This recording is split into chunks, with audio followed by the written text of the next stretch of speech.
Hey guys, welcome to another episode of the Guile Treatment. As you can see, there's a lot more faces on the screen this time compared to the last few weeks. We have Tim Keefe, one of the honorable Guile Treatment members on the Hall of Fame. Hall of Fame! We also have Dave Wagner joining us all the way from Atlanta, I will be visiting next week. Also in the Hall of Fame. Yeah, he's now in the Hall of Fame with the Guile Treatment. So correct. Sweet. This is news to me. Celebrating the Kenosha PTC winner, we now also have Mark Tyner joining us.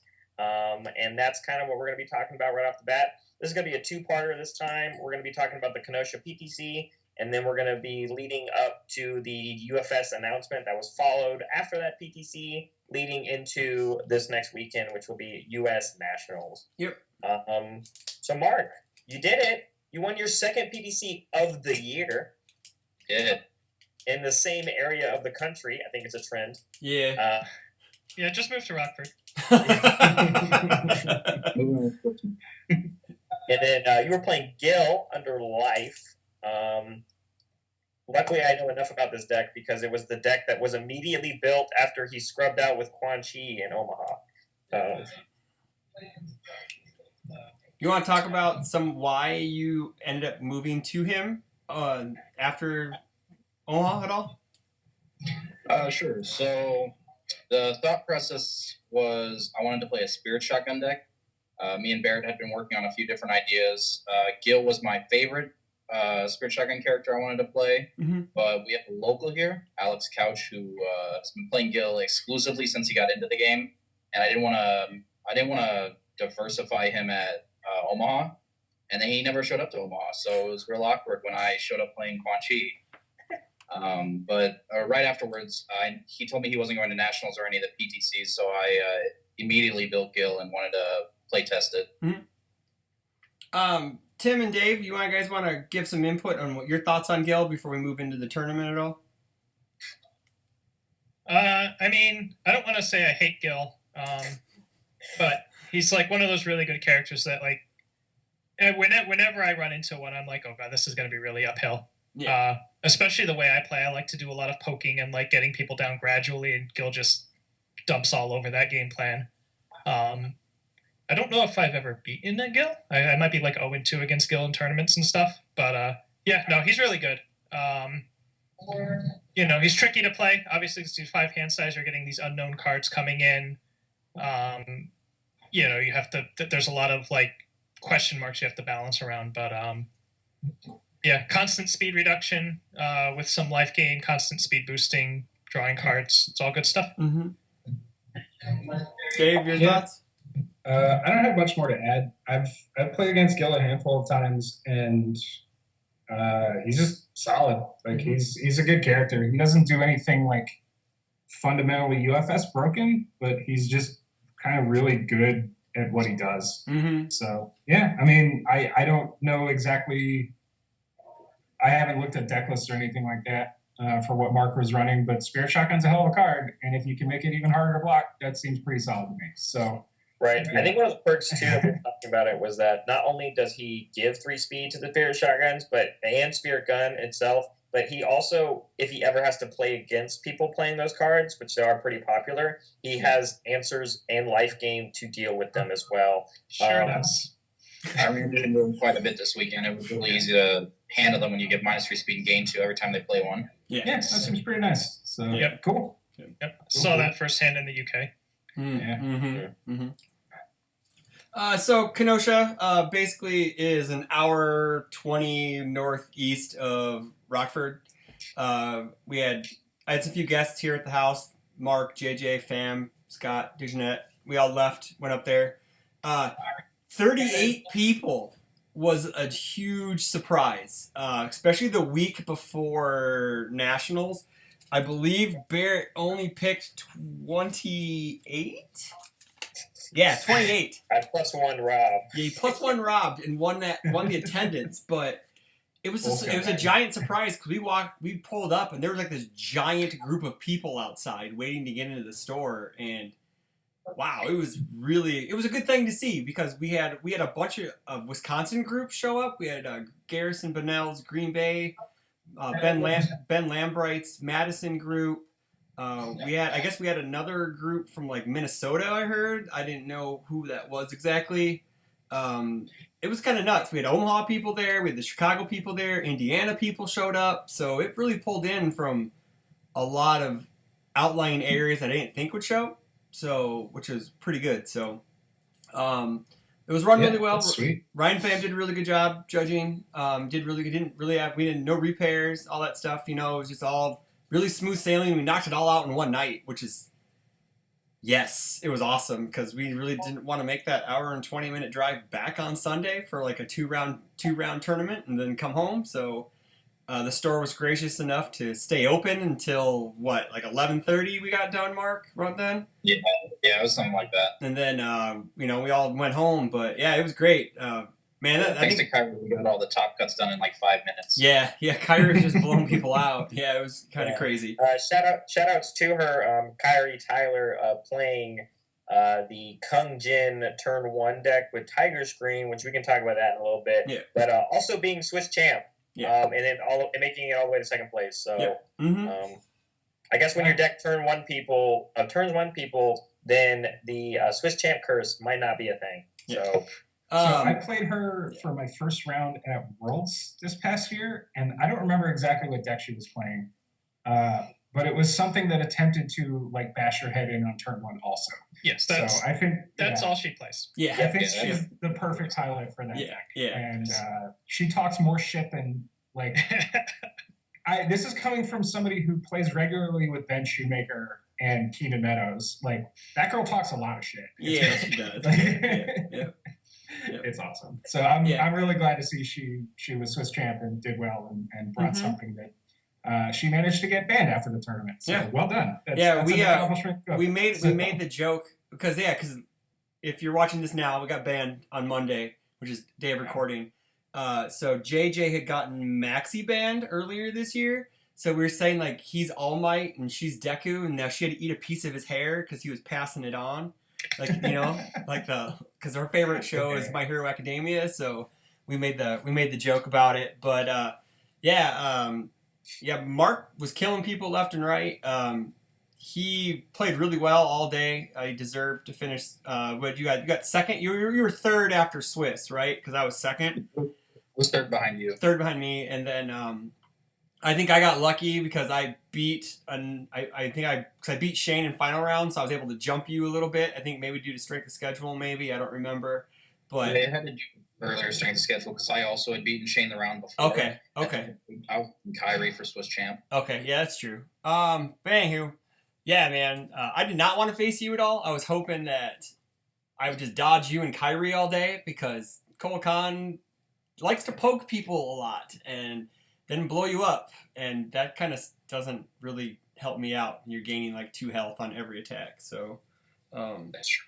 But yeah, do you want to talk about some of your? I know your top cut match with Ben Lambright was really good. You want to talk about that? You want to talk about anything on your top cuts or your Swiss matches before we move on to anything else? We can. So my top cuts, my first round was against Shane, him in rounds. And that was kind of an uphill battle.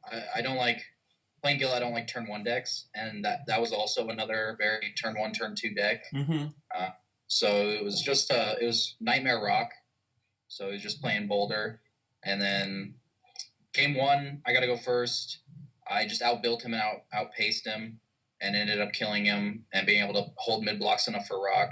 Mm-hmm. Game 2 he kind of blew me up, and then game 3 I went first. And he played a Rock turn 1 and put me to 6. He played like a Rock. I was able to block one of them, or I think I might have failed both the blocks. And then he played the throw, and I took half from the throw. So I just got blown up turn 1, and then he didn't draw attacks for 2 turns. I was able to recover and gain back up to like 16 and kill him. Mm-hmm. Then I played against Ben.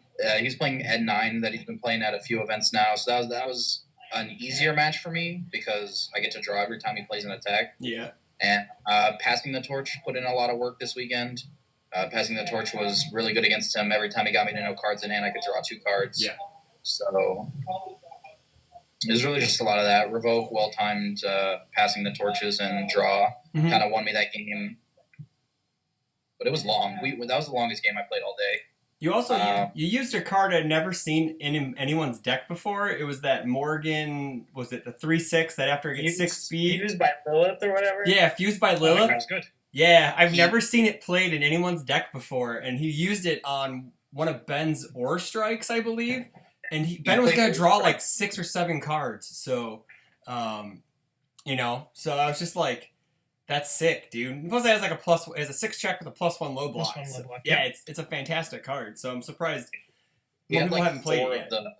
four of the, but we both discard draw a card out. Mhm. So he's about to draw 5 off it. So the moment he played the first one, I was like, +2 speed Gil. And then he played another one, and I just said, no more enhances. And I just shut it off. I don't think he knew what that card did, because he was like, so. Yeah, it's not a heavily played card in our area, I should say. So not a lot of people play a lot of speed decks around here. Full block, I put it into a couple decks. I don't think I've gotten one on the table yet. Okay. But yeah, it's a pretty good card. It's interesting too, because like as I'm now re-looking at your list, Mark. Did you kind of just like choose to play that over Survivalist? Because Survivalist wasn't in your list, and like because the 3-disc slots with playing Hunt for Spiders and Dragons already in the list is kind of already a big deal. Plus, you're a 5-hander, so like you don't want to see a ton of them. So like Nutcracker's the hardest main attack for me to deal with in that deck. So I just put as many like 0 and 1 low blocks that went with the deck as I could, and that was one of them. That's solid. Pretty good. I think that was a good call. So yeah. And Gil gets to use the card very well because you get to bump up the speed if you need to. Yeah. So yeah. Very true. Very true. So we all know you faced Kyrie in finals. She got to go first, which I think, like we talked about this in the car. Like, granted, whatever happened in the finals or whatever, you know, her judge damage and whatever. But she had to go first. Actually, gave you more of a shot. You know, because she could technically fail the Tiger Scream easier because it wasn't, you know, if she didn't have rock, if she threw rock, she'd throw rock. But Tiger Scream, she had to end it then. What? Go ahead. It didn't get speed when she went first. That was the biggest thing. Yeah, there you go. And then turn 3, when she got to actually play and give it speed, I had my character ready, so I could give it less speed. Yeah, I know that because you ended up getting bopped pretty good, I believe, game 2, but you stabilized, correct? If I remember correctly, it was a little late, and I'm old and my memory shot, so. Stabilized game 1. Yeah. And ended up beating her. Played like Gil's 4-diff attack, and I swordfished it into a 6-diff and powerfuled it for life total. Oh, that's true. Yep. And then game 2, she turned 1 bane. There's nothing I could do. I didn't see revoke in I mulliganed for revoke and didn't see it. Just died. Because my 0 mid block wasn't enough. Lower your camera a little bit. I see the top of your head. There you go, right there. You're good. You're good. It's good. And you want me to talk about game 3 with if you want to. It's fine. No, it's fine. Yeah, you can if you want to. So game 3 was I was stabilizing. We were going to like turn 3, and I had like revoke and a bunch of mid blocks in hand to deal with whatever my defensive turn needed to be. So I wasn't losing the game, but then unfortunately she played something on the wrong symbol chain for like her 3rd time in top cuts and lost a judge damage. Yeah. Unfortunately, you know, it happens. But you won, and then it ended up getting banned anyways. So if it would have won, it was probably going to get banned, and it didn't win, it got banned anyways. So, you know. It needed to be. Yeah. It was definitely a play experience to have a 0 mid block going second and being like, well, I guess I lost. Yeah. Yeah, because we talked about that on the way home while I was falling asleep while driving, that we were talking about that, about how it's just like, some decks kill you on turn 2, but they do that not so often as this deck does on turn 1, and that at least gives you some sort of, at least a turn or 2 to at least mount some sort of defense. But if you built turn 1, or even not even get a turn 1, that's just kind of, I don't know, sucks. Because like Dave said before we started, you play card games to play cards, and if you don't get to play cards, it kind of sucks, you know? So, it just sucks, you know? But anyway, yeah, congrats, man. It's like, maybe I'm good luck for you. I just gotta show up to PTCs and have you stay at my house. Before PTC. What? Every time I see you before PTC, I win. There you go. Yeah, there you go. That's what it is. I guess so, man. Ooh, I gotta find my lucky charm then, I guess. So, anybody have any questions for him before we move? Yeah, go. So, you've won a PTC with Salenka. You won a PTC with Gil. Are you still playing Shinnok at Nats? So Shinnok's definitely on my back burner to play. I think Shinnok got a lot worse when Spirit Shotgun entered the meta. It's very hard to play that teetering game of having your life at a certain point. I spent most of Worlds at 3 life, and you can't do that against Spirit Shotgun. Right. It's really hard when that's a very common attack. So playtesting against Spirit Shotgun was a very uphill battle for that deck, and when I'm going to see them everywhere, it may not be the right choice. But it's definitely up there. It's on the list. We were kind of talking about it too because we were shooting Shinnok decks back and forth, and it became this other thing too where it was like even if he is going to play Shinnok or like we have the back burner Shinnok deck in the backpack, like it doesn't seem like Evil's really the symbol that we want to play anymore anyway. So not only is it's like are we going to play Shinnok, but it's like the deck has completely shifted because of what's come out and things that exist now as well. At death. And even all had some better options to like. Mm-hmm. Okay, cool. To no one's surprise, I was talking about my stuff. No one's surprised I played Kolokon. I was backed out. I was okay. Out. I got a story for this. So I get there, I'm standing in line for registration, and Garrison Bonnell comes up to me and he goes, "You still playing Jeddah?" I'm like, "As of now, yeah, but I can probably be talked out of it." And then he goes, "Well, the guy who was supposed to come with me was going to play Jeddah. He didn't show up. So I have my Jeddah deck and I want to play him. Do you mind switching to Kotal Khan?" And I go, "All right." Like, I was already like 50% the way there anyways. So I had not signed up for the tournament yet. And after my poor showing in Omaha with him, I really wanted to, because I didn't know if I was going to Indy yet. I wasn't going to Nats. So I was like, yeah, we're giving the old boy one more go, and it worked out. I went 5-1. I lost to Nakuma, who he ran so incredibly hot, and I ran incredibly cold. But that just happens in UFS. But he played really good. Man, he had an answer every time I had something for him. He's just like, "I got it. I got the fade. I got the revoke." I'm like, "Oh my god, seriously?" It's like it was maddening. But yeah, he was good. Yeah, William Anderson, congrats, man. You made tops at your first PTC, so that was fantastic to see that. See some new blood. But yeah. And Garrison made it. That you let him play Jeddah. Yeah, and Garrison made it, even though his match was only like 5 minutes long. But yeah, he still made it. We were saying that in the chat where it was like, man, Jeddah 2 loves to destroy foundations. Man, you're playing against a deck that doesn't build. Yeah, it was pretty rough. I lost to JJ in top 8. I got game 1, he got game 2, and I just overextended in game 3. And then he got me. So then he lost to Kyrie. So I would end up playing Ben, I believe, and then Mark would have played. No, I don't remember how the thing would have worked out, how the reseeding is, but I'm pretty proud of the deck. I love that character. He's my favorite character.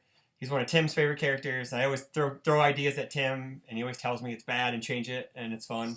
And it's always fun bantering with him. So I always like, getting. He's my favorite character in Standard, and I think there's got to be something to that. Like, you play like a character you really enjoy, and you play him for so long, and people are like, "Oh, that guy's playing that guy again." It's just like, you have fun. Yeah. There are very, very few cases of characters winning majors that were not worked on a significant degree by the player running them personally. Mm-hmm. 90+% of the time, the major winning characters are decks that like this person worked on, and a lot of times it's because their favorite character or just the character they like the most in the set, or just someone they're determined to make work, or they're like, "Hey, this is stupid. I'm gonna figure out how to make this happen."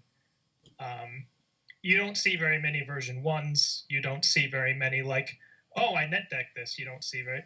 I think Dan Hughes borrowed the Athena. That's like the only example I could think of, but I don't know how much he practiced with it, and I know it. Just knowing how Dan Hughes plays in his history, that's like right up his alley anyway. Yeah. I think even when he was talking about it, actually, but like that deck came from Shane, who originally had built it, and that deck was also played on their team for when they won their card, and no. No.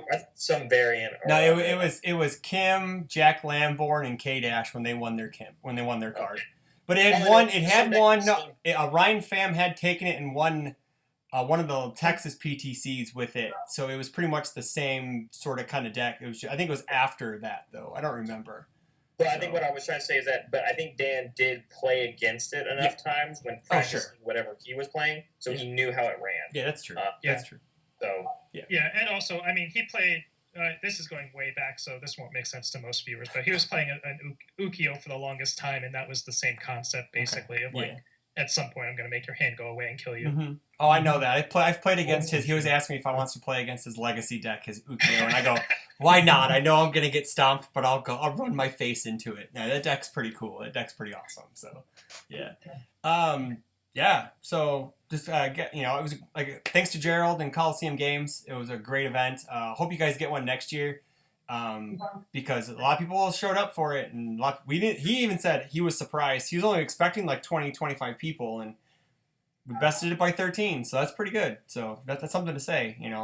People want to come out and play UFS competitively, so that's a good thing. So I'll go over points real quick before we move on to the nitty gritty of the show. Or do you want to do previews first, then go into Nats? Do you want to do previews last? What do you guys want to do?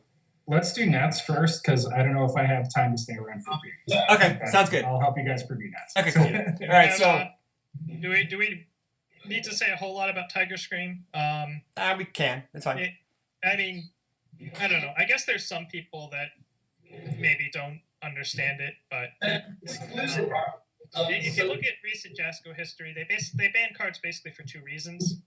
Since Bebop came out, the reason one would be if it's just not a reasonable deck building hurdle. Like, you can't tell people to just run something that doesn't enhance enough to make Quan Chi a problem, right?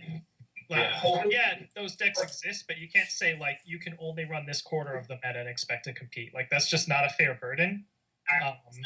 And the other reason they'll ban things is if they're killing on turn one. Like Maxi deck was. And the Tiger Stream deck was doing both. So everyone pretty much knew the moment that, people kind of wrote it off after it went 4-3 in Omaha, but then, it got some improvements to sort of round it out. But most of the way through the day, people pretty much knew that this was getting banned. It was just a matter of whether it be before or after Nats. Yeah, right. Very true. I think the other factor too, I think what we talk about, and I think a lot of people that they brought up online is for people that are newer to the game, they do eventually do like erratas, or Jason would prefer to do erratas of cards, and I don't think that Tiger Scream is in a situation where it will like maybe never get an errata, because like it does feel really bad now if you open up an ultra rare from Yu Hakusho and you pull that one and you can't use it, like. And so I think they understand that. Mm-hmm. I think the only reason why it was an emergency ban right now is similar to the Quan Chi situation. There's not enough time to get a new one out in time of this major. So let's put a Band-Aid on it right now and move on, and we can come back to it later. Yeah. Obviously, I don't know if that's the case, but I think that's really the situation right now. A lot of people were like, why not make it a Byakko E only? Or, my idea was like, make it a 7 diff so that like you can't come Jin and abuse it and stuff like that. But it's like, but it's to the point where it's like, the problem wasn't Kung Jin, the problem was the attack, because you could do this in any other character. Kung Jin just got to see more cards or got to give +4 speed to it. So, And so basically, so they'll do an errata when they can like reprint a version with the correct text that they can get to people. Right. But generally speaking, like they don't want to do power level errata for the same reasons other games that don't do it have. It's sort of, you worry about the slippery slope thing. You worry that like people start asking for errata too easily. You worry about like, what if we have too much errata? It's somewhat easier for people to remember and to say like, oh, that card's banned. Yeah. Than it is to just, every other time somebody opens a pack, be like, oh, this is errata to this is errata to that, this is errata to this. Funny thing. It's just a policy thing. They try not to errata things unless they're going to reprint it, or it's like a rules thing, or in some cases they've errated away infinite loops is the only like power errata I can think of that they've actually done. We could even see something like a spiritual successor to the card that doesn't have the same issues. Yeah. So Okay. Yeah, I know. I pulled one of my card that does similar things. I pulled one of my prize packs for top 8, so it was kind of funny. And I think Mark pulled one too in his boxes, so it was kind of hilarious. So we kind of chuckled about that. So just a quick recap of points before we move into Nats. Barrett got attendance. I got winner. Him and Rob both got the diversity. So we're sitting at Rob at 20, Barrett at 19, me at 16, and then guests at 9. They got a lot of work to do. So before we lose Dave for the evening, because he's a busy man and a very popular, beautiful man, we need to get to Nats. So Nats is this weekend. As of this episode coming out on Thursday or right now on Patreon when you see it, Nats is tomorrow or Friday. So yeah, we start with teams. We're not going to break down the formats. We really want to just talk about the meta killers and how the meta shaped up going into Nats, because I'll tag in the description box below some of the Worlds preview shows where we go over the formats, and you guys can do some backtracking to yesteryear of when we were much younger. So so we had a bunch of tier lists come out. Is the tier list? I know they're just, as Shane said, shitty opinions, but is there some validity to these tier lists that are coming out? The poll I did wound up being very results oriented, which I think just comes with scale. Mm-hmm. I think ideally what you want is you want people to sort of be thinking about the potential of characters, because not every character is going to have a Jeremy Ray bringing them to majors, right? Not every character can be one of Jeremy Ray's favorite characters or, some other good player's pet project. Yeah. But the problem is that when you have as many responses as I did, everyone's going to have different... The hypotheticals are always going to come out differently. Like, somebody's going to think that, hey, Slashman could be really good, but not everybody is. Yeah. Right? And so when you hash all that out, like, all the characters that don't have proven results are just going to end up ranked lower, because the characters that have proven results, like, nobody's going to put Guile anywhere below B or A. Yeah. Right? Whereas if Guile wasn't a deck that's shown up to a bunch of events, you'd have a bunch of people saying, like, oh, he's garbage, just because he hasn't been... Just because people haven't tried it. Sure. Right? Yeah. So it wound up being sort of these are the decks that have performed well at events, and so maybe next time I might experiment with clamping it down more and just like sending it to 4 or 5 people that I know try like lots and lots of different stuff or whatever. Mm-hmm. Mm-hmm. But it's still a good reflection of how much success decks have had, and like a nice package. Okay. Yeah. Yep. Yeah, I watched Shane's little like tier list video thing while I was at work the other day, because I have way too much free time, and I liked his approach. I don't necessarily agree with all of his results, but I think there's a good bit of validity in your S tier is, at least on a conceptual level, like decks that force your opponent to play your game no matter what, right? And because that's a very difficult thing to do on like a fundamental level in UFS. Like, so now, do the results necessarily always reflect that? No, but I think that's a relatively good baseline to start. Like, how hard are you enforcing your will on the game by just putting this character on the table, right? So again, I don't necessarily agree with all of his stuff, because you shouldn't agree with 100% of whatever anybody throws out, because you have to take your own experience and results into account. But I think his methodology was pretty reasonable. Sure. As far as how he approached it. It was kind of. I don't put like 100% stock in tier lists, because stuff always just surprises people, especially at majors. Like people bring their secret tech, people bring decks that they've been polishing for 6 months, and you see stuff like if you had gone and polled the entire UFS community at Worlds, like people would have put Raptor in like high A, right? He hadn't really won a number of PTCs, I don't think, leading up to that point. But Ashley put the time in. Yeah. Right? She ground out that deck for literally like months and months and months and months of time. And sometimes that's what it takes, right? And now that character is almost universally regarded as one of the best in the format, which frankly he should be, because of what I was just talking about. Like, he enforces his will in the game no matter what. Yeah. So yeah, like I said, I didn't really get a chance to parse super deep through Tim's list. I just haven't gotten a chance to take a look at it, but I did, like I said, I did listen to Shane's video, and I liked his approach. I didn't necessarily agree with all his and that. Which is, I know, like, universally people have, like, Raptor, Zhanghua, Jetta maybe, or whatever, but if you look at Kenosha as an example, it's kind of funny because, like, there was no Raptor, which is weird. The Raptor player, I guess, who was coming, his wife was in labor, so he couldn't make it. So it's kind of important. But I guess she, like, from what I heard from Garrison, is that she felt bad for having the baby, that he's missing the event, which is, she's a keeper, man. She's a keeper. So, and then we had 2 Zhanghua, and they didn't do too well. Could that be a product of just the format being so fast now, and it's harder to block things?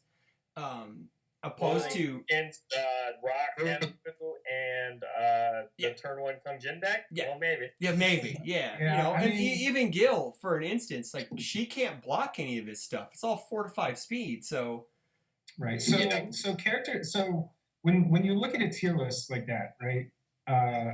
You can't just take one event and parse data from that and say, like, yeah, we have to completely reevaluate everything. Like, a lot of times you kind of have to go on optimal play for all of these characters, right? Like, optimal list for all of these characters, you know, with a perfect pilot and perfect circumstances across the board, and playing hundreds of matchups in each one. And we don't have that kind of data, right? Like, we just don't.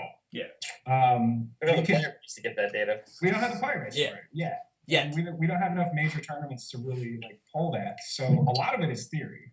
And theory can take you a long way, but I don't approve of the theory that Baron Brian 1 dot is B- tier. Well, you gotta prove us wrong, man. That's it. So this whole thing. I mean, because it's always like, well, what if, like, unbeknownst to the world, like, nobody knew this, but, like, as like a deep dark secret, Andrew Alexa was actually a big Chun-Li fan and not a Vega fan, and what if, like, he's actually been working on that deck for the past year since it's come out, and he's about to show up to Nats and show us that she's not B- or whatever people said she was. Yeah. Right. And, like, you have to sort of, like, imagine that what if scenario for every character when you're trying to put them into tiers. Right. And that's very, very fuzzy. Right. It's super hard to do. So with this, so say, like, you're a player in, like, do you just, I know, like, I'm trying to think of a way to say this. You're going to Nats, you have all these tier lists going out. Like, you're not playing an S tier and A tier. You're playing one of those B to B tier characters where, because it's your first event, you want to play your favorite character, yada, yada, yada. Do you tech against all these A tier and S tier characters, or you just play your game plan and try to just force your game plan on your opponent? I'll chime in on that. So I think, I mean, it's like everything else, right? Like, it's super deck dependent. Very true. Very true. But if you feel like say you're playing an aggro deck of some kind, right? I don't even know what character, and you feel like your aggressive game plan is strong enough, even as like a B tier character, to push through the defenses of some of the A and S tier characters, right? Well, then maybe you just have to all in on that offensive game plan and know that, like, okay, maybe my Board Raptor matchup is garbage. So I'm just going to board in a bunch of anti-breaker foundations or something like that and just try to push through his defense and kill him before he can melt me. So it's super deck dependent. It's hard with, like, a low tier character and to realistically, like, if I brought Guile to Nationals, right? Which I am not going to do, but if I brought Guile to Nationals, my best case scenario in a 7-round tournament in my head is going like 3. Like, that's just being realistic with that character's strengths, right? So Kenosha. Yeah, we had 2 of them in Kenosha. I saw that, which is insane. Yes. So anyway, one guy I know cited into Kuwabara, though, so I know that. Seems way better than Guile. Yeah. So, but anyway, like that's you're already climbing uphill. So I think you just kind of have, like, if you're playing a low tier deck, you just have to kind of lean into whatever your game plan is, Sure. and just hope it executes just hope you run hot for the day. Right. It's definitely one of those things too. Is like the cool part about a lot of the B tier characters that people will consider is that they have crazy good matchups randomly against some of these higher tier characters. Like I was kind of like even like you look at a character like Taki when the set was coming out, like that character was on a lot of people's radar, and like as someone who has played Cassie Cage for a long time, and I randomly show up to Omaha and they have 3 people playing Taki up there. That's a real bad matchup. Yeah. So, like, and me as a good player, then I have to completely change my game plan on how I'm going to go against this deck, essentially, and I have to just, make those changes. But these people who were newer players and just really wanted to play Taki, like, they were able to just have somewhat of a good play experience against me playing Cassie Cage, because their character does really well against it in that 1 in a million long shot of you get paired against one. Yeah. So I think the flip side of that too is kind of what separates the tiers, right? Right, exactly. Is when you have a character like Cassie Cage that maybe you're walking into a bad matchup like Taki, but your deck is flexible enough and strong enough that you can adapt to it on the fly, and still maybe your game plan isn't executing at 100%, maybe it's at 70%, right? But that's still enough to get the job done. Right, exactly. And you're right. A lot of the higher tier characters, the debate would be, well, these characters have the least amount of bad matchups, essentially. Sure. And then it just becomes incredibly player based, like who's can be the better player in that scenario. So I would agree with that 100%. So. Mark, you got anything to chime in on that? Nope. Okay. Right. But I would say, like, if you've been working on a deck and some tier list comes out and somebody says, oh, this is B tier, this is C tier, or whatever, if this is the deck you've been working on and you've been iterating on it, you're on version 6, and you've been taking it to your locals for a couple months, play that deck. That deck is going to be better than any kind of whatever you could copy. Very true. Very true. Experience with the deck, experience seeing it in different situations, facing different things is way bigger than whatever raw power level XYZ has, unless it's just actually degenerate, right? Yeah, for sure. And we just banned that deck, so. For sure. Yeah, like the tier list is just a bunch of people's opinions. Yeah. At the end of the day, a lot of practice with the deck is what makes it shine. There was a Raptor at Kenosha, there was 2 Zhanghuas, and none of them made top cuts just because all these other decks have been played by people a lot more, and they have a lot more practice with it, so they rose to the top. Yeah. Yeah, there was... I don't know if people were... It's kind of weird because in Kenosha, there was like 3 Nightmares. There was a bunch of, like, obviously Nightmare's always going to be around because he's probably the new gatekeeper of our format until he's probably, just rotated out. But he's really good. He's very good. He's a very good character. But what? I've been using Rando for that, but Nightmare's not a bad choice. Just like in testing, like with our team stuff, Rando's my you must be this tall to ride. He's gonna have nice defensive pieces. He's gonna put a lot of stats on things. Yeah. And he's not gonna dead draw. Yeah, and according to the tier list, Nightmare's only B+. So. Oh, okay. But like me, for example, I've been playing my deck since I've played some sort of version of Colacan since Tim's version last year of Nats, and it's like I said earlier, it's got to be something to say that you just keep working and grinding to the point where your locals get sick of you for playing the same deck week in and week out. Dude, I will give a great example of that. I played Trash Can, Old School Soul Calibur, Gloomy Jolly Tira for 2 years, almost straight, and that character was not good. But I terrorized my locals with it, and I made a bunch of top cuts, and I think I got to top 4 of singles or something like that until I ran into Phil playing Vespera one year, and that was just not going to work. But yeah, and that was just iterating on that deck for forever. Yeah. And I got the results out of it. So if you're willing to put the time in, and if you have put the time in for sure, don't audible last minute unless it's to Lilith, and then you're fine.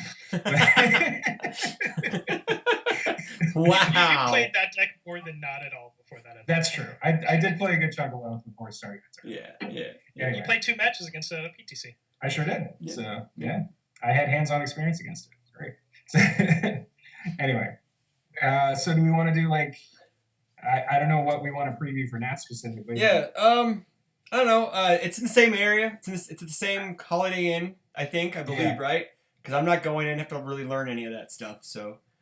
Yeah, it's on the Facebook page or the events page. It's near the airport. It's the same hotel we've been at for the last 2 or 3 years. Okay. It's incredibly close to the airport, Yeah. which means if you're like me and you don't want to pay for Uber, hop on the MARTA train and it'll take you right there, basically. You could also just take a shuttle straight there from the airport. You can do that too. You definitely do not want to walk from the airport to that hotel. Yeah. The airport's basically a city.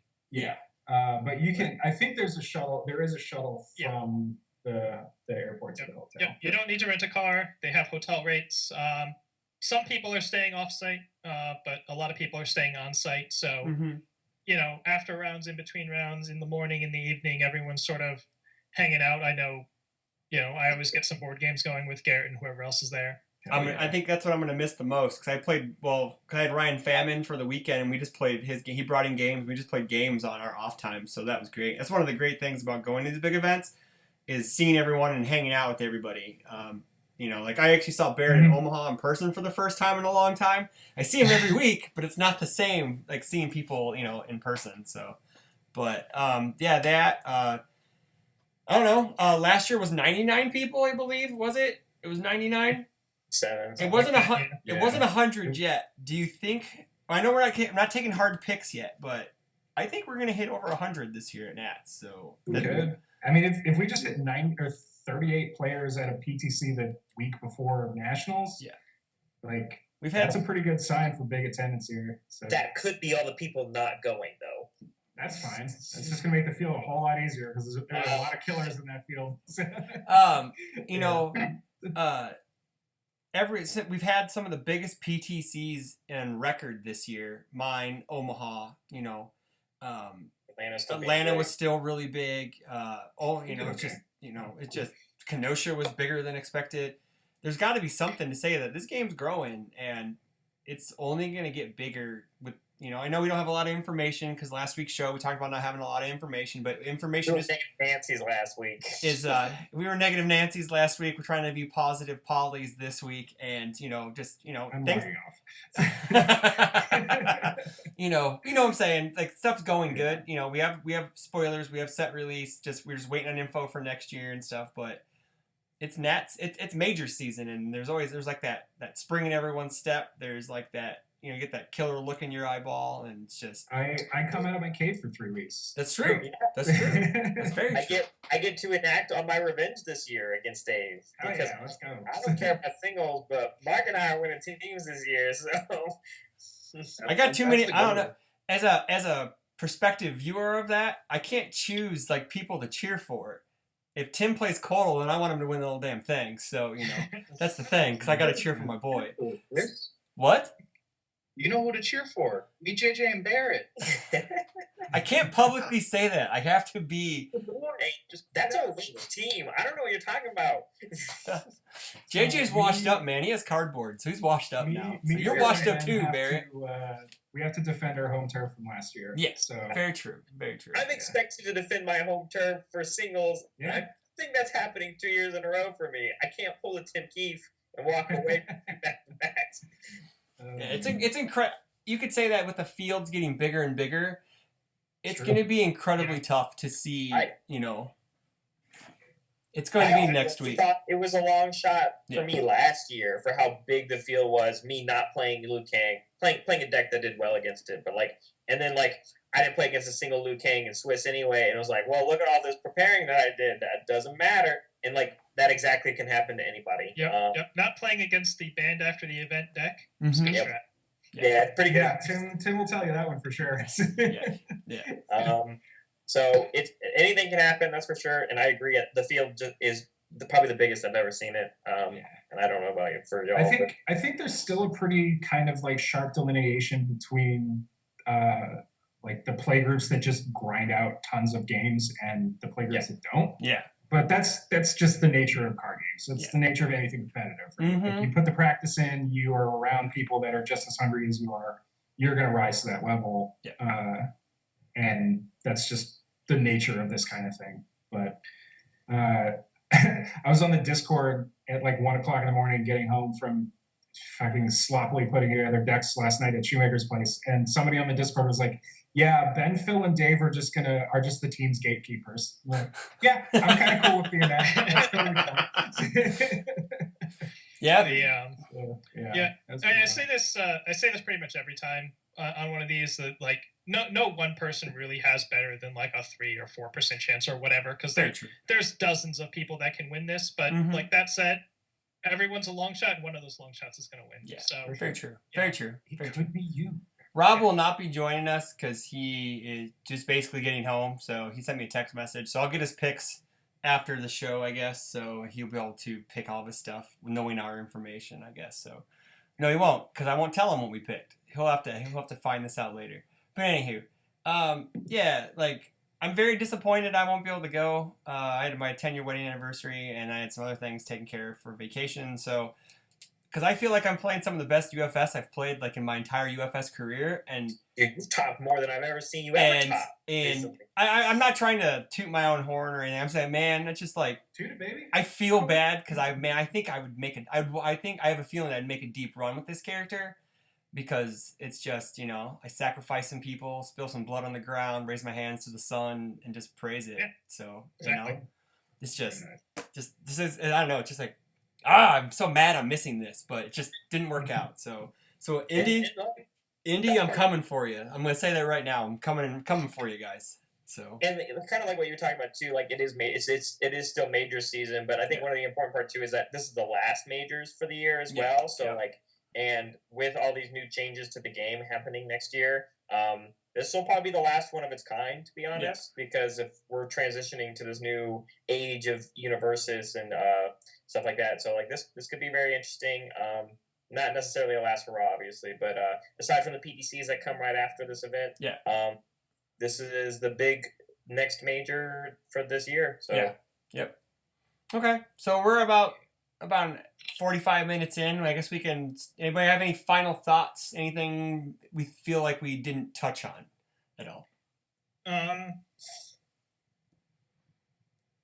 Yeah, just I guess in the additional ViceCon, just because it came to mind, I think this is a very open format. I know we talked a lot about the Foundation destruction last time, but that hasn't, like at the PTCs, there hasn't really been a ton of that. Like obviously it's around.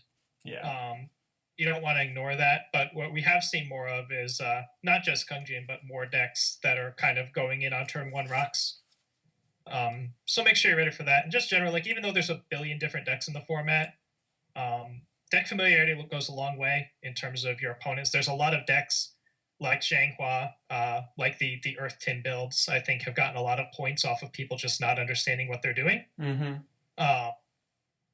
And whenever you're facing a good deck like that, like a quality deck, a Cassie, like anything, Jada, etc., knowing what they can and can't do is a big deal, because if you overestimate them and play too conservatively, or you underestimate them and play too aggressively or whatever, then like they're going to get a much easier win on you than if you sort of have a firm idea of like, what do I need to negate? What can they come at me with attack wise? That sort of stuff. So we've had a lot of PTCs, so there's a lot of chances to like go and look at some of the decks that have been played and get familiar with them. Sure. And remember, Tim, you're also a turn 1 rock deck. Yeah. We'll have to see. There's a chance that rock eventually becomes a problem. Because I was thinking about this today. Melina can do this. Yeah. That's exciting. I think that card's broken. Yeah. But it pretty is. silly. That's my contribution to this year. I think that card is way too good. Yeah. And I trust the fact that like something like reduction exists with it on symbol. Yeah, big deal. But it's okay. Card hits pretty hard. I will agree though that like that deck has a ton of counters, so like I'm okay with it, kind of. Yeah, like for now, so long as Chaos has like crappy defense, it's like I also it's think, okay. and I experienced that first case, on hand first case scenario, whatever I was trying to say, against Shane in game 3. I started throwing low attacks against him. He was playing a Nightmare Chaos, rock deck. He had pitched the only low block I added to his hand with Moonset, and then I killed him with slide shots. So, it's it just doesn't defend low very well. Like we talked about it at the house today before everyone left. You know, it's just some decks just don't, or symbols, mind you, don't defend well against certain game plans, and so you have to figure out how to shore up those game plans to actually succeed. I hate Good's low blocks right now. Yeah. I hate Good's lots of things right now. I wish Good was so much better than it is. The problem with Good's low blocks is that you want to build them all. Because you have friends and rivals now too, and it's just like, man, I would rather build this. Yeah.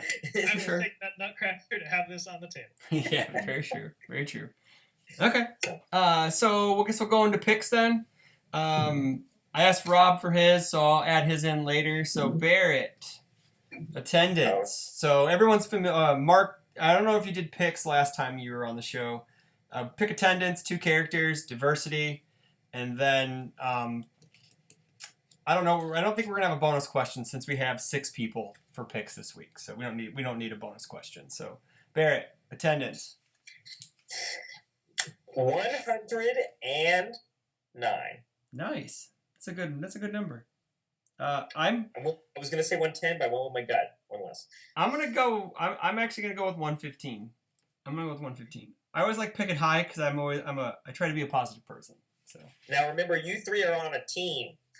So yeah, you 3 are on a team. So and it's Price is Right rules. So we don't know what Rob wants. But he would traditionally pick first anyways for attendance, but because that's the way it works. So it's Price is Right rules. So, but I can tell you right now, I don't think he's gonna pick anything higher than probably around last year's total, most likely. So I'm shooting because I think the game's growing. So my reason. So Mark, attendance. I'm gonna say 135. Ooh, Delicious. nice, I don't dude. think you're going above that, so that's good. Yeah. All right, Tim. I still don't want to be so cheesy as to pick a 116 or something. Maybe Dave will do that, but It's fine. I don't care. Almost got it. That's fine. we have a 109. Give me 104. 104. All right, Dave.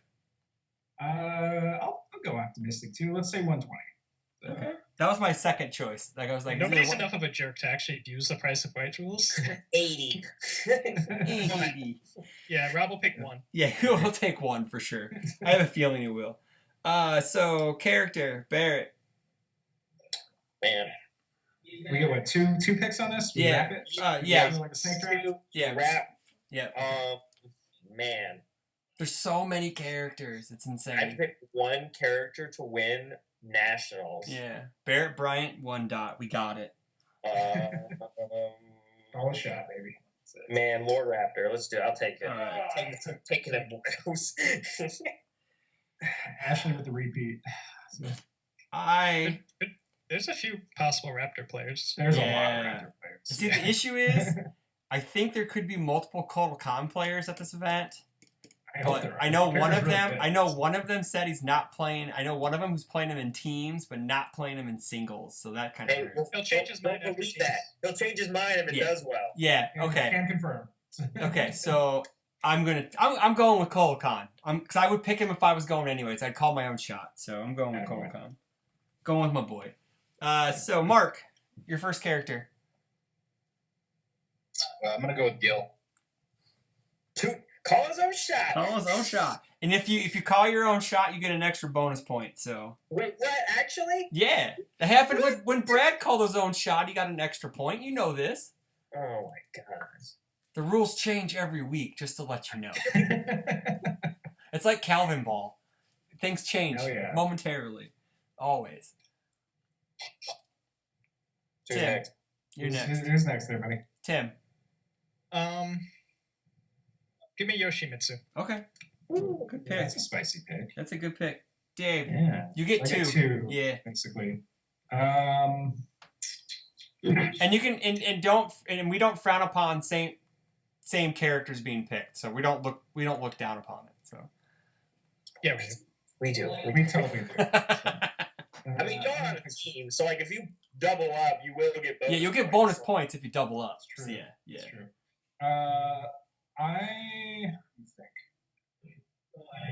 I'm gonna say Shanghua because nobody's said her yet. Okay, that's a good one. She's really, really good. And then you can pick another one. Yeah. And I'm gonna call my shot too. I'm gonna say Turnloose. All right, I'm gonna man. say- Sick. I'm gonna surprise people with that character because nobody's playing Nobody's him prepared really for it. competitively. Yeah, no one really is. No. Yeah, no one knows what the hell he can do. He's great. So Yeah. Tim. I feel okay about my Eternalist matchup, but you should. Yeah. I doubt anybody else does. Yeah. You gonna call your own shot then, Sam? Thinking about it. Yeah, boy. I think I might call my own. I might call my own too. This is sick. This is awesome. I love this. This is great. This is making for compelling TV. This is fantastic. Yeah, I'm gonna pick Yusuke. This doesn't really mean anything in the long run, but I have the same feeling about this Yusuke deck that I did about Pharaoh Man and Spike. Okay. Yeah. Okay. Probably won't matter in the end, but Fun fact: Tim picked 2 Y-named characters. Okay. All right. Mark, you. I guess I'll say Shinnok. Okay. It was gonna be Shinnok or Shanghua for me. So. See what he's doing is he's I covering think his that's bases if he I like my abandons bases for when I get really freaked out about Gil. and just play switch to Shinnok. Yep. Yeah, With tanks and like when JJ and I have to carry him on teams, and he's like, "This isn't working, guys." Yeah, this isn't working. This isn't working, boys. Me? I'm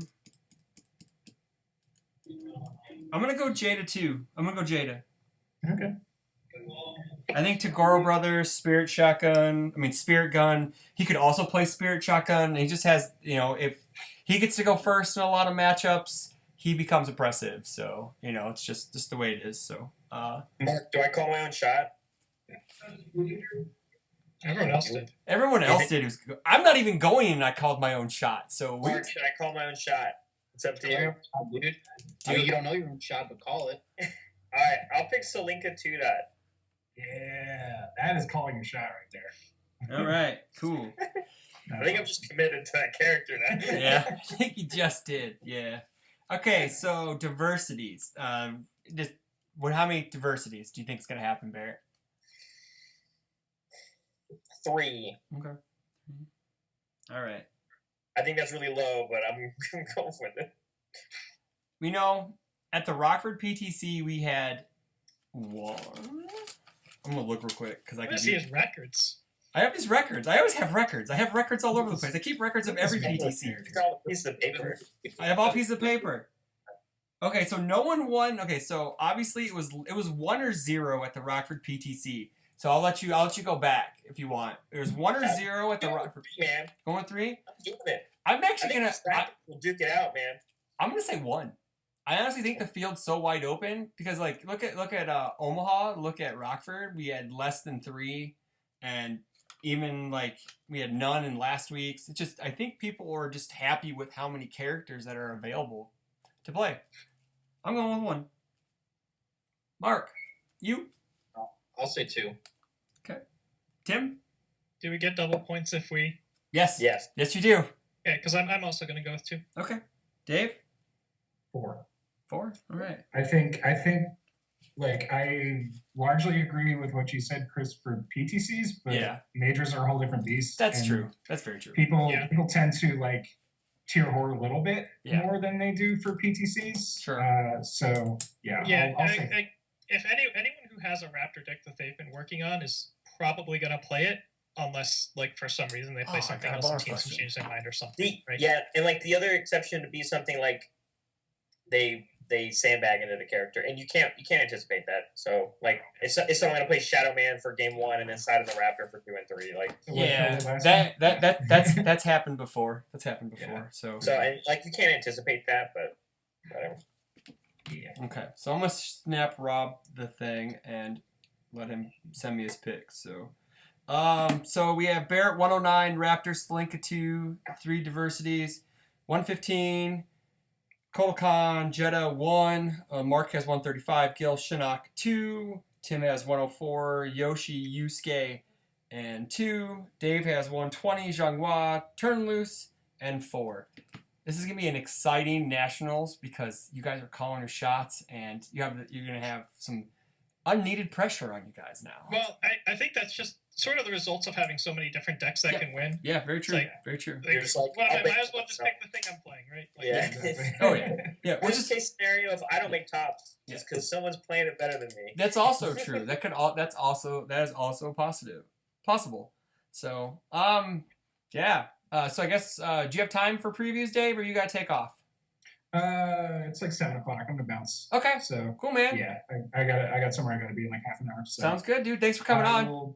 Yeah, man, no problem. Thanks for having me on. Thank you for the impromptu. Apparently, there's a Hall of Fame that I just learned about induction. So Yeah, that's yeah, pretty sweet. Yeah, you're the third member of the Hall of Fame. So yeah, that brings joy to my cold black heart. yeah. So There you go. that's Yeah, right. yeah. You see now, you guys have to. I'm looking forward to seeing everybody in. Well, by the time this is broadcasting, I probably have seen some of you tonight, and the rest of you probably tomorrow. So, but yeah, Nationals is a really fun event. You can, if I don't make tops on Sunday, you can find me at the hotel bar, yelling at TVs, watching football, yelling at my fantasy football teams. So that'll be fun too. And I know we've got at least like 15 or 16 people crashing at Shoemaker's Place or something insane like that. So it's going to be a pretty big turn. Cool. I think this is going to be a really fun event. Awesome. So, looking forward to seeing you guys, except for you, Chris, because God forbid you're married for 10 years and have to celebrate it. Congratulations on that. Thanks. Appreciate it. And I will see you gentlemen in 3 days. three or some days. Yeah, it'll be good stuff. All right. Cheers, guys. Bye. Yeah. Thanks so much. All right, so let me change this around. Okay, cool. So we're gonna go over. Okay, so Jessica was kind enough to let us spoil some stuff. So we're gonna spoil some stuff, or preview, because spoil sounds negative. So we're going over this awesome Amy attack. We got an attack from the Amy support. I don't know if they're gonna. I'm gonna assume they're gonna preview her earlier today, because there'd be no point for us to do this and not show her stuff. So yeah. So show stuff that we're not showing, basically. I would assume so. I'm going to assume that. Yeah. Because we were giving her 2 rares, Yeah. and they've currently been showing like one of the ultra rares or whatever, and then like a common, uncommon or whatever. Mm-hmm. So. Mm-hmm. All right. So I'm gonna pull my stuff up real quick. Okay, cool. So for those who don't know, Amy is a 628 life order void. She has 3 enhances, 1 twice per turn. Your next attack this turn gets minus X difficulty, plus X damage. Okay. X equals number of staging cards in your character cards in your staging area. And then she has 2 enhances. If you have 2 or more characters, you get to change the zone of your attack. If it's 4, change the zone of this attack. So I assume that's going to be out. If not, oopsies. You'll have to cut that part. Yeah. I may have to cut that part, but I know it though. It's not my fault. You know, I don't think I'm supposed to know that, but whatever. So it won't go on SoundCloud till Thursday anyways, and so we'll be fine. So anywho, Rogue Signet, or is it? It's not Rouge, is it? Is it Rouge? Ah, man, there I go. I'm spelling it wrong again. So it's Rouge Signet. So it's a 4 difficulty, 3 check, 2 mid 2, gauge 1, ranged, F. That's an F there, people. Card pool, play this attack, flip this attack after it resolves. Only playable if you have 2 or more characters in your staging area. E, this attack gets 1 damage for each character in your staging area. I wish it was a 3 diff, but I think it's okay. I think without seeing the rest of her support, it's nice to see that the gauge rating's less than printed damage. That's my first thought. So, it's nice to see that it also has a damage buff ability in it, which means that it can counteract DR, which is an answer to most gauge attacks. Yeah. It's range. There's a bunch of range synergy, even just within like the life symbol. So like that can exist as well. The fact that it's a 2-for-1 for a character stacker, I think is really nice. It says your opponent has to deal with it twice for you to get the character that you want. So I think that's really interesting. I agree. I think for a 4 diff, its stats are incredibly low. The fact that it doesn't have a block on it also means you never want to hold on to this. You're always going to just be slamming it, even if you're not necessarily like prepared for it to use it yet. which I think could be a hindrance for it. But you're right. The fact that it like doesn't have a way inherently to gain a bunch of extra stats, like speed specifically, means that unless there's support for Amy to do that, it might be a little rough. Yeah. But if you are stacked, she does get to change the zone, so maybe you're able to, avoid blocks that you're not. Already stacked, then why do you need it? Yeah, exactly. Well, maybe you're You just get to 4 stacks. Yeah, you get to 4 stacks. So you can defensively change stuff. So, I know with her enhance, with her minus difficulty enhance, this could be played on a 3 as like your second attack after you play a Storm of Torment and they block it or something like that. Or you could play this, then Storm of Torment, then go back. I don't know. I see her being built off of order first because Suzaku support's really good for character stackers. I think Mark made a really good point too when we were talking about this card for a little bit. Because it's a 2-for-1 in character stackers, this counts as 2 cards for when you want to slam.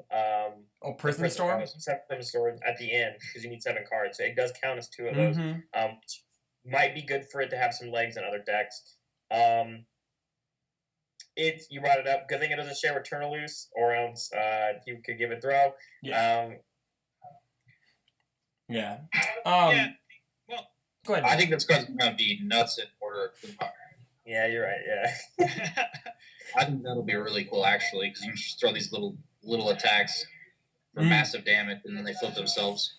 Yeah, right. True. Yeah, if one of them hits, yeah. It is like, so that form does say that you don't strictly need to have 2 when you first play it for it to be good, right? If you play it and they take the 3 instead of like losing a card from their hand, then you'll go get that second character and then you can replay it. Right, exactly. You don't need to have the second character until you want to use that form. So, while sort of the first reaction is like, God, I'm never going to want to play this card when I have no character. If you play this card when you don't have a character stacked, they still have to block it. Yes. Yeah. Right? Like any gauge attack. And the fact that it's low damage doesn't really matter because they have to block it. It's easy to block, but, yeah, they've got to have a mid-block ready. So it's kind of sneaky good in that sense. Once you do have a character stacked, like if you have a character stacked when you first play this thing, it's going to be minimum 8 damage spread across 2 attacks that don't, and unlike a multiple, doesn't put another attack in your card pool. Yep. And if any of that gets through, you get more stacks and more damage. Obviously, gauge deck only card, but I think it's going to overperform a little bit because, like, worst case scenario, you're forcing them to burn a mid block out of their hand, and if it's the only mid attack in your deck and you're this Amy deck that's changing zones or whatever. Like, that's really annoying, having to hold a mid block just for this stupid thing. Yeah. I think it is really cool, too, as well. So it shares 2 symbols with Taisei for other character stackings, which kind of puts it to where, like, it fights room for decks that don't play a ton of engage attacks with, like, Chaos Scissors and stuff like that. But I think, specifically, like you said, for the order symbol, I think a character like Joffrey really likes this because you get the double kind of hammer of just, like, the characters that get abilities when their characters are added to their character immediately. I think this card works really well with them. I could actually really see this being played in Joffrey just because if you don't deal with it the first time, freezing can happen. And then if you do eventually and then you don't hold that block for something else, then the same thing can happen as well. So, like, being able to play it twice, that is. Before you get going, there's also a World Without. I know we're kind of talking about character stackers in general, but Mark brought up Akuma.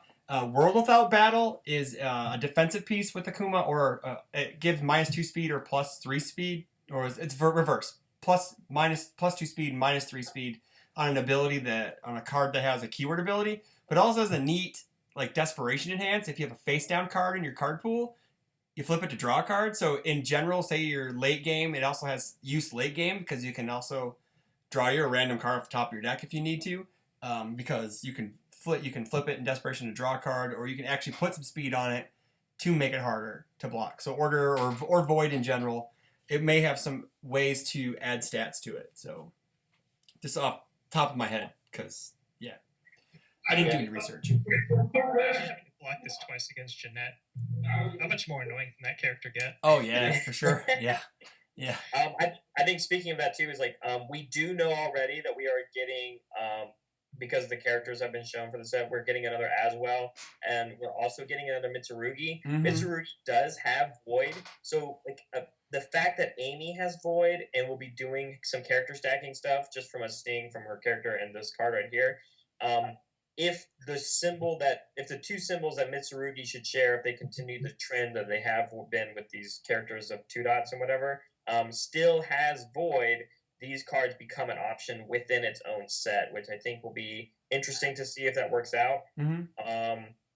And of course, you can go back and look at every other character that shares with these symbols. This is another attack in a character like Spike that if you wanted to do character stacking, this is an option under life. Virginia has some ranged combo stuff going on. You got Tim Keefe 2 dot off of Void or Tim Keefe 3 off of life, right? Oh my god, that's sick. If you flip it over, Tim Keefe 2 with this, oh, I'm so ready. Because I'm having to play Affliction right now, which is not a bad card, but I think I'd actually rather play this. Yeah. Not wrong.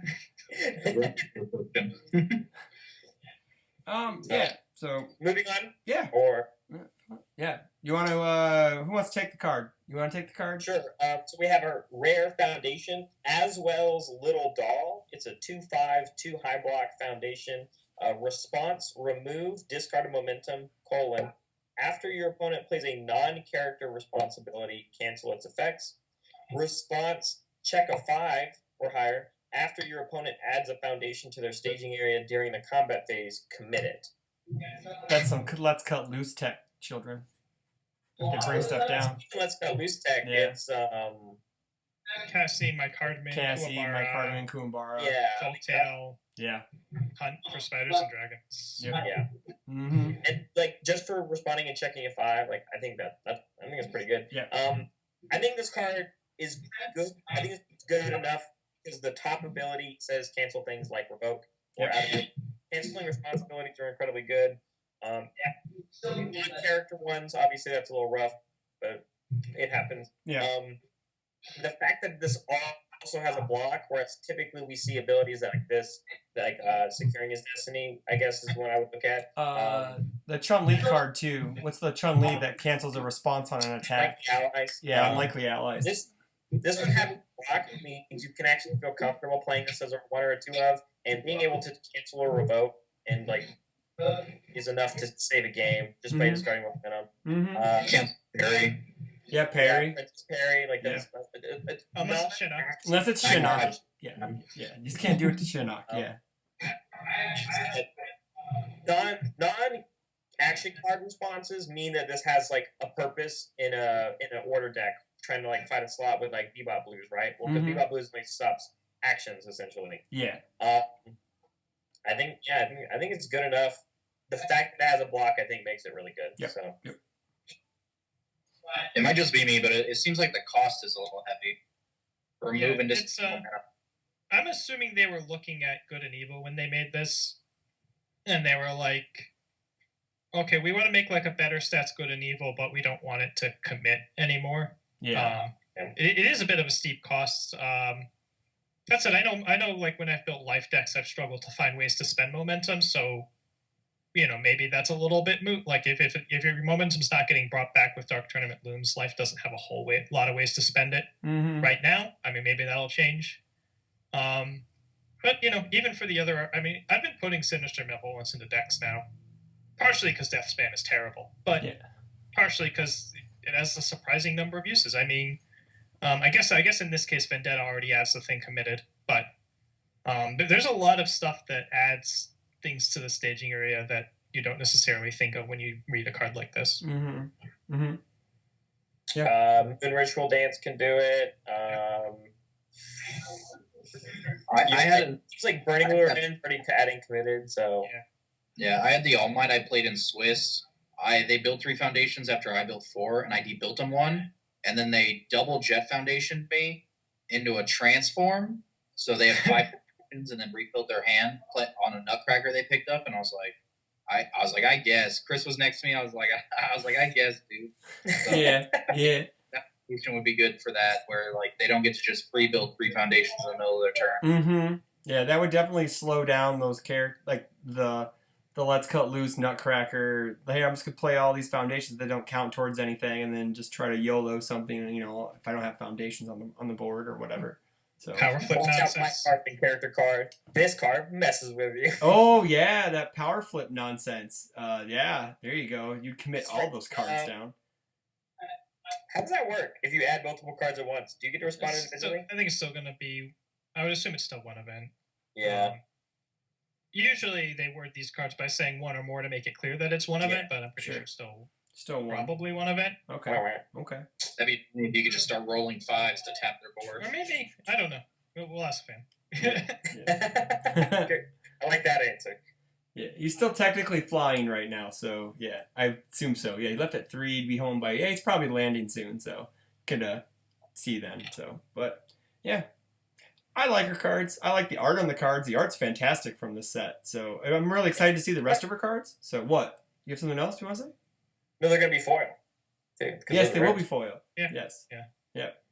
And the characters will be foil, unlike our first round of Soul Calibur, where we're still waiting on those from the. I ain't still waiting on those. Yeah. I gotta buy it just for foil characters, and I got this empty section filled for saved for Soul Calibur. We asked Ryan Pham about him here while he was here for Kenosha, and he's like, "We're just waiting on a whole bunch of things to get printed all at once. It's going to happen sometime soon." So that's what he said. So, but yeah, very excited for this character because I don't know really any other Soul Calibur characters out of this set. I know Cassandra, but I don't know. Amy looks cool. I like her character model.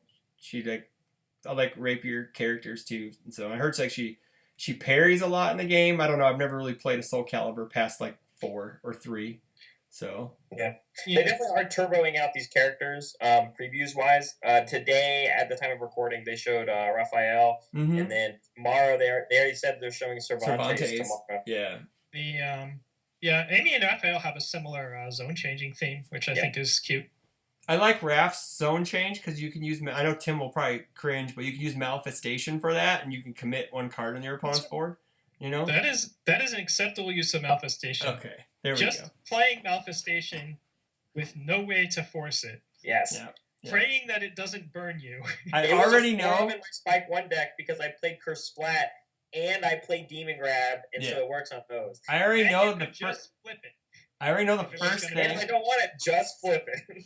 The first thing Tim's gonna tell me when I send him my list is, "Why are you playing 3 Manifestation in your deck?" So, but I'm like, that. Just ain't. No, it wasn't even that. It was for the plus. Power swing back It if was you're gonna do that. It was for the 6 check and the +2 in the high block because there was one thing that I was. Rather play the Bakugo Foundation Oh, I understand. or Midoriya or whatever it is. Yeah, the It's Midoriya a one. +1 high block. Yeah, I know, I get it. And I was wondering why Makes that cracker card. slow. Yeah, that is true. Yeah, that's true. Something like that. Yeah, I could have done that too. Yeah, you're right. But anywho, yeah. That's what So I should be running. what? There was a 1/6 I wanted to run from My Hero. I forget what it did. It like made a punch slow or something. Yeah. Okay, so the Minus- Bakugo is the one that makes Nutcracker slow, Yeah, and the Deku one is the one that -3 damages it. to the Fury. Yeah, to a Yeah, Fury. Yeah. Fury, that's what it was. Yeah. Yeah, I wanted to play that, but I ended up playing Orphan Alchemist instead. That's a good Have a card. good call. Yeah, that's a good card. Yeah, that stops fatality. That's rough. Yeah. So. Yin and Yang, and that's more rough. Oh yeah, you're right. Mm-hmm. All right, cool. So that's Amy's cards. So, oh, you know what? I forgot to flip over on the foundations. Hold on a second. Oopsies. I didn't even show it the entire time. We had the attack up forever.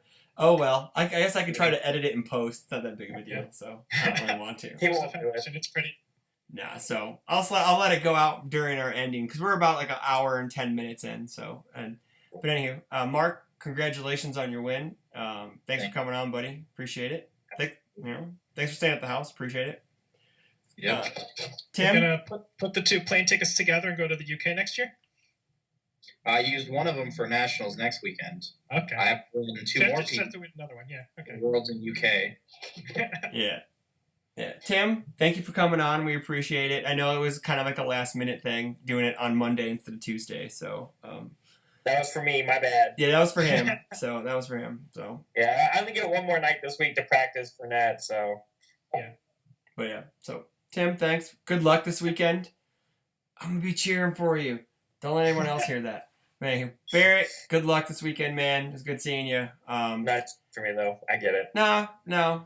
Good luck to you as well, because you call your own number. That's 2 points for you. Then you catch up to Rob, so it's pretty sick. So Yeah, I'm gonna need it. So like, comment, subscribe if you want to get episodes early. Check out Patreon, SoundCloud, all that fun stuff. Websites come up with some new articles. And I've been on vacation for like 19 days, so I've been kind of lazy about that. So we'll get back into that soon. If they give us a full set release, which I'm hoping they do, because the last day to make pre-orders Is I will Monday. immediately start making Your deck list? storms for SoCal. Yeah. Sick. I don't And think we're gonna get the full spoiler before the.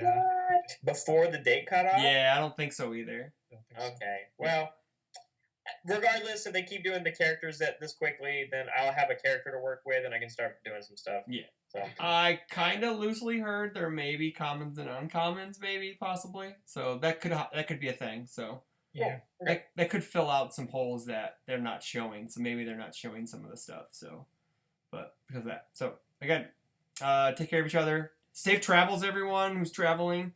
Please be safe. Take care of each other, and we'll talk to you later next time on the Guile Treatment. Bye, everyone. See ya.